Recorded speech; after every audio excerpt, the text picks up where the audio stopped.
My nephew is fighting in the special military operation right now. He was wounded. He says it's a drone war. We talked to him. He says it's a drone war. He says we haven't seen a single Ukrainian the whole time we've been fighting, not one. In Krasnodar, two funeral workers break down on camera. Another truck of the dead, then another, until they can't take it anymore. You wait half a day just to move one body. This is Russia's now, losing a decade of Afghanistan every single month, burying more men than in every war since 1945, bloodier than Stalingrad. Here's the modern Russian tragedy under the writing of Vladimir Putin. The camera finds two funeral workers in Krasnodar, and they are not grieving so much as breaking down under the sheer volume of it. Kolya and Tima describe an endless procession of the dead coming back from the front, another truck, then another, until the words run out and all that is left is exhaustion. Two COM-AZ trucks pull up, they say, and you can wait half a day just to move a single body. The line to recover Russia's fallen, the men they were told to call heroes, has grown longer than the queues at the gas stations. Even removing one corpse can take hours because there are simply too many.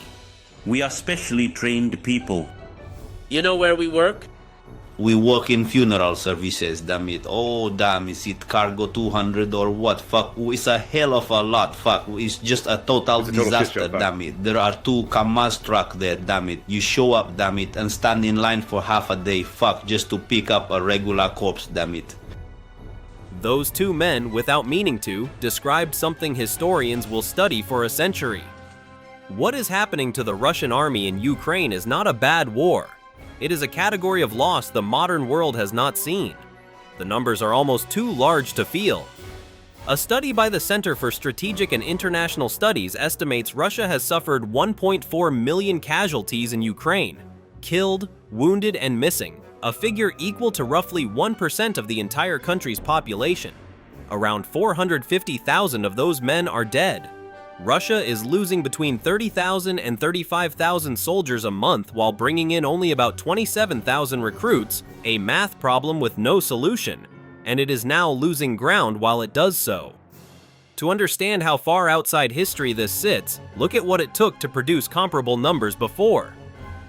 The United States lost about 54,000 dead in Korea and 47,000 in Vietnam, 2,465 in Afghanistan, and 4,432 in Iraq.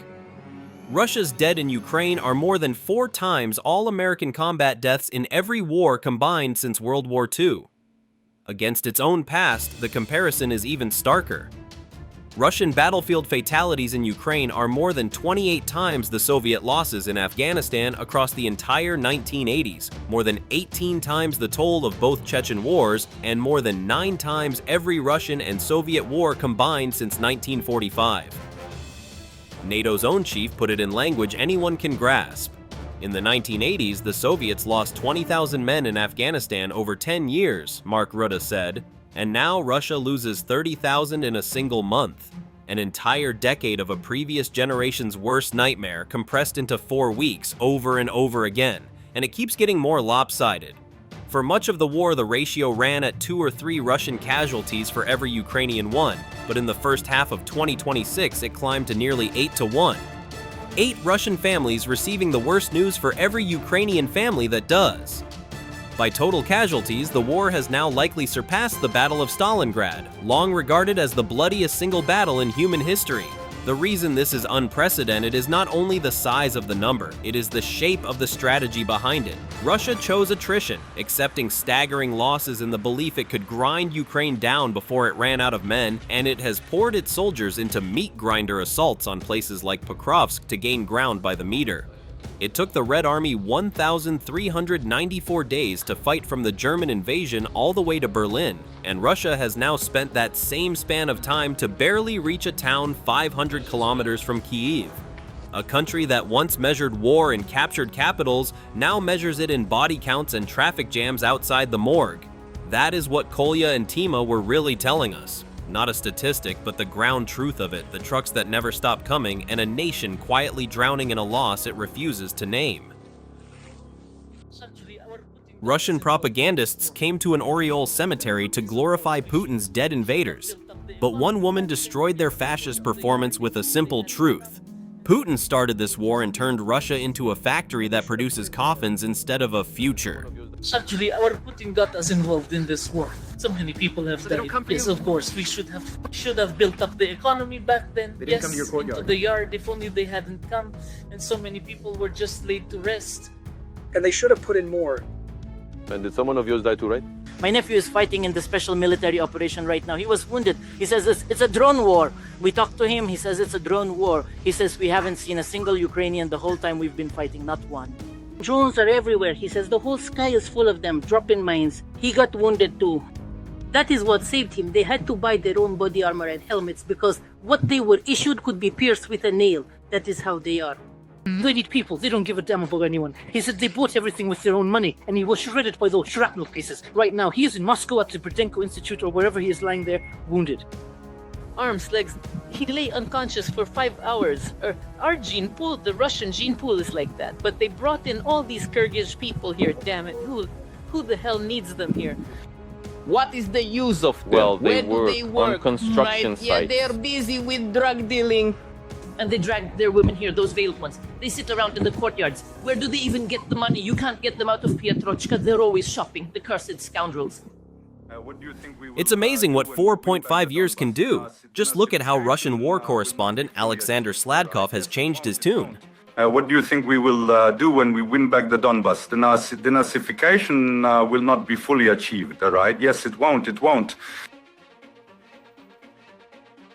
We will say what happens, but we need, at the very least, to achieve, fairly long peace. And in the best case, Ukraine should be, at least neutral. If it is neutral, it will very quickly grow into a country that actively interacts with us in the economic sphere. Then other options will follow. President Volodymyr Zelensky said on July 25th that Russia is preparing to receive an additional 30,000 North Korean troops to support its war against Ukraine, as military cooperation between Moscow and Pyongyang continues to deepen. Russia wants to receive another 30,000 troops from North Korea, Zelensky said in his nightly address. Since June, preparations have been underway in Russia's Voronezh region to receive them. Zelensky added that North Korea is preparing to supply Russia with additional military equipment. North Korea is also preparing to transfer additional launchers for ballistic missiles to Russia. This is a threat not only to Ukraine, Zelensky said. Russia is helping North Korea learn how to wage war, improve its weapons, and gain real combat experience in using them. All of this is a threat to everyone in Asia who is within range of North Korean missiles. North Korea has become one of Russia's key military partners since Moscow launched its full-scale invasion of Ukraine in 2022. In addition to supplying ammunition and other weapons, Pyongyang has deployed troops to support Russian operations. Ukraine has said around 12,000 North Korean soldiers participated in Russia's 2024 counteroffensive in Kursk Oblast aimed at pushing Ukrainian forces out of the region. The two authoritarian countries have steadily expanded cooperation as Russia has become increasingly isolated from the West over its war against Ukraine. In addition to military assistance, North Korea, alongside China and Iran, has been linked to economic activities in Russian-occupied Ukraine. Thanks for watching, and don't forget to subscribe. Also, if you want to support Warthog Defense, please become our member and get early access to new videos, exclusive members-only videos, and become administrator in comment section. The membership link is in the description. Every day. We had a guy last week, it's 6 rescues in 6 days. You know, he's doing the job every day.